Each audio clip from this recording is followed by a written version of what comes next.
संबंध।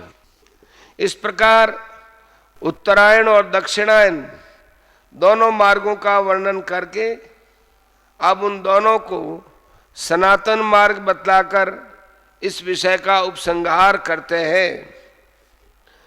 शुक्ल कृष्णे गति हेते जगतः शाश्वते मते एकया यात्यनावृत्ति मन्यया वर्तते पुनः। क्योंकि जगत के ये दो प्रकार के शुक्ल और कृष्ण अर्थात देवयान और पितृयान मार्ग सनातन माने गए हैं। इनमें एक के द्वारा गया हुआ जिससे वापिस नहीं लौटता उस परम गति को प्राप्त होता है और दूसरे के द्वारा गया हुआ फिर वापिस आता है अर्थात जन्म मृत्यु को प्राप्त होता है। प्रश्न, यह जगतः पद किसका वाचक है और दोनों गतियों के साथ उसका क्या संबंध है एवं इन दोनों मार्गों को शाश्वत कहने का क्या अभिप्राय है?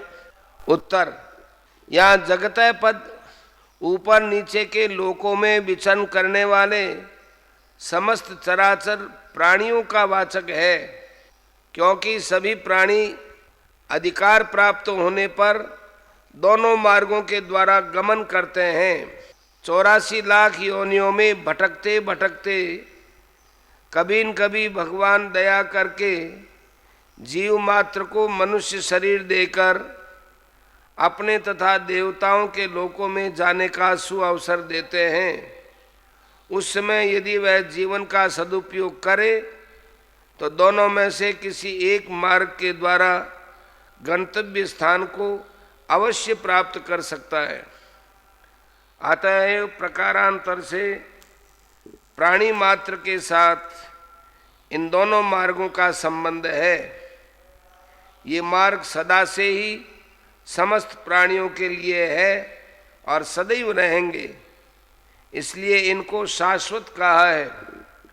यद्यपि महाप्रलय में जब समस्त लोग भगवान में लीन हो जाते हैं उस समय ये मार्ग और उनके देवता भी लीन हो जाते हैं, तथापि जब पुनः सृष्टि प्रारंभ होती है तब पूर्व के भांति ही इनका पुनः निर्माण हो जाता है। अतः इनको शाश्वत कहने में कोई आपत्ति नहीं है। प्रश्न, इन मार्गों के शुक्ल और कृष्ण नाम देने का क्या अभिप्राय है? उत्तर, परमेश्वर के परम धाम में जाने का जो मार्ग है वह प्रकाशमय है, दिव्य है। उसके अधिष्ठात्री देवता भी सब प्रकाशमय है और उसमें गमन करने वाले के अंतःकरण में भी सदा ही ज्ञान का प्रकाश रहता है। इसलिए इस मार्ग का नाम शुक्ल रखा गया है। और जो ब्रह्मा के लोक तक समस्त लोकों में जाने का मार्ग है वह शुक्ल मार्ग की अपेक्षा अंधकार युक्त है। उसके अधिष्ठात्री देवता भी अंधकार स्वरूप है तथा उसमें गमन करने वाले लोग भी अज्ञान से मोहित रहते हैं। इसलिए उस मार्ग का नाम कृष्ण रखा गया है। प्रश्न, अनावृत्ति शब्द किसका वाचक है और उसके प्रयोग का यहाँ क्या अभिप्राय है?